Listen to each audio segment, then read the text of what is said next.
Good evening. I'm the Minister for Wasting Public Money. I've been asked to say a few words to you this evening from our lavish departmental headquarters here in the heart of Dublin. Now, you may or may not know, but our departmental motto is "Let there be no expense spared." And I am here to assure you that there never ever is. After all, as we all know, one man's waste is another man's brown envelope.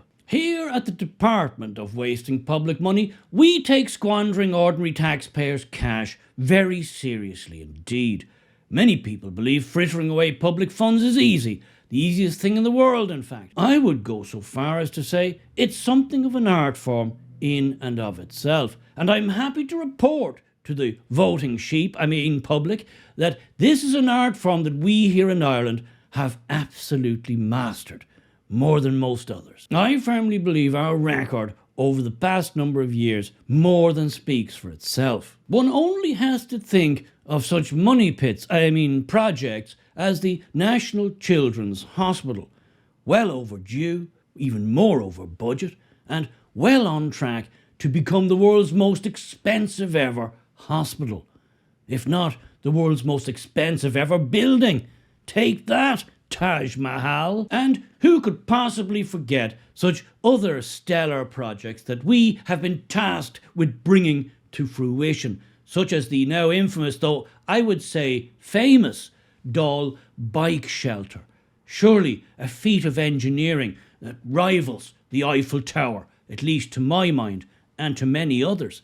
Only €336,000 spent for this magnificent construction. We did have high hopes that we could push this particular budget right up to the $500,000 mark, but unfortunately the project manager on that job simply failed to deliver as we would have liked, to our great disappointment.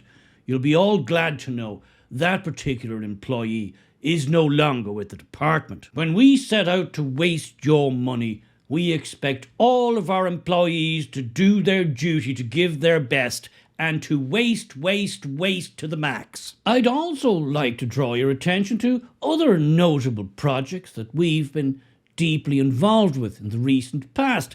There's the fleet of all-electric double-decker buses, acquired with our help for over €30 million.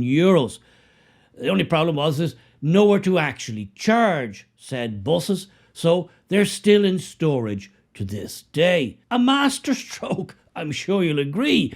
Well, the person over that particular project was immediately given a promotion, understandably. Then there's that little job we did for our very dear friends in the Department of Finance, building them a security hut. Now, some ordinary building firm could have put it together for about €10,000, but not us. When passed to our capable stewardship, we managed to bring the budget in at a cool €1.4 million. There's no need to thank us.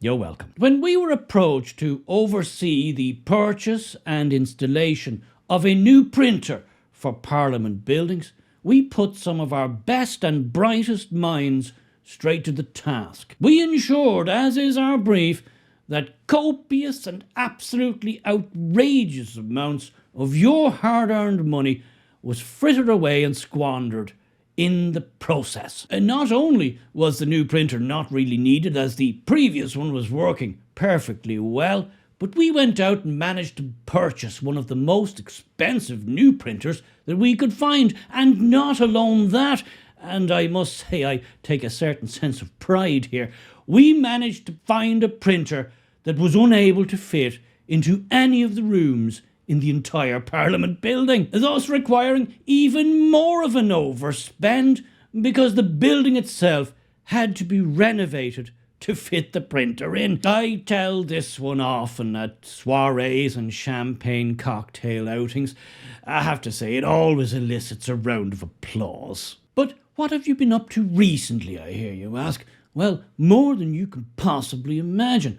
What with the government's open invitation to people from all over the world to come here to Ireland and rip us off to their heart's content, we barely have a moment to spare. Between funneling money to multi-millionaire slum landlords to accommodate and house these mostly economic migrants in drafty hovels, disused office buildings, tarted up cowsheds, repurposed barns, not to mention entire housing estates built with not a shred of planning permission, well, I'm delighted to report to you that the money is absolutely flooding out of our department like there's no tomorrow. And on a recent story which seems to have garnered quite a good deal of interest from the general public, well, I'm happy to report to you all that yes, we do indeed pay for the repair, maintenance and upkeep of our Ukrainian visitors to this land's motor vehicles. I mean, it's not nearly enough that we pay for their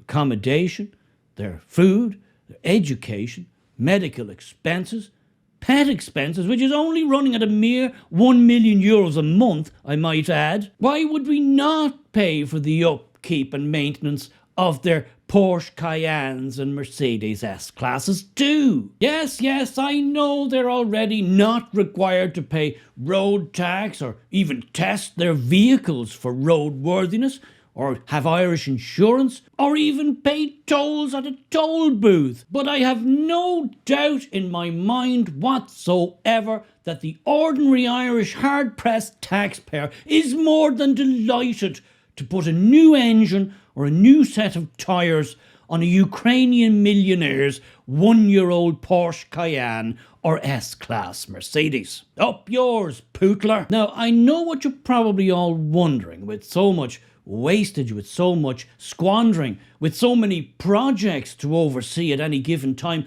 how on earth do we here at the department possibly find the personnel, the right personnel for such a task? Well, there's really no mystery there, no mystery whatsoever.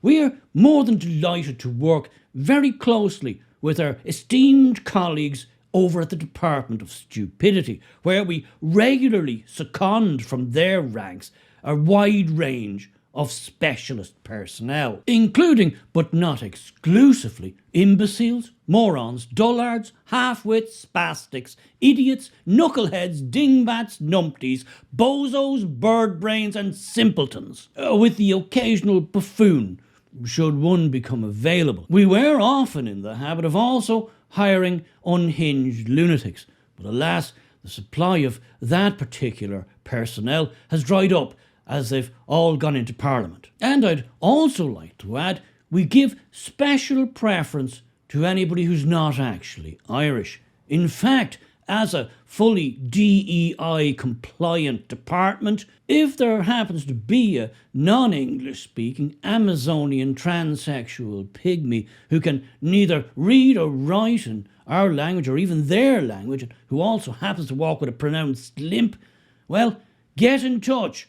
I'm happy to say there's a ready-made position in this department waiting for you. So, in conclusion, I'm glad I had this opportunity to address you all and to allay any fears that the hard-pressed Irish taxpayer may have had or may have been harbouring that we weren't doing our bit. Let me assure you, we are on the job 24/7, squandering, frittering away and spending your hard-earned taxpayer money like drunken sailors, as you would wish us to do. As all of us here in government know full well, taxpayers' money isn't real money, it's free money. So spending it wisely would be doing both you, the taxpayer, a disservice, and indeed the money a disservice. Now, if you'll all please excuse me, I'm rather late for our daily soiree, which is happening in the office next door. As the old saying goes, that 1962 vintage Bollinger champagne won't drink itself.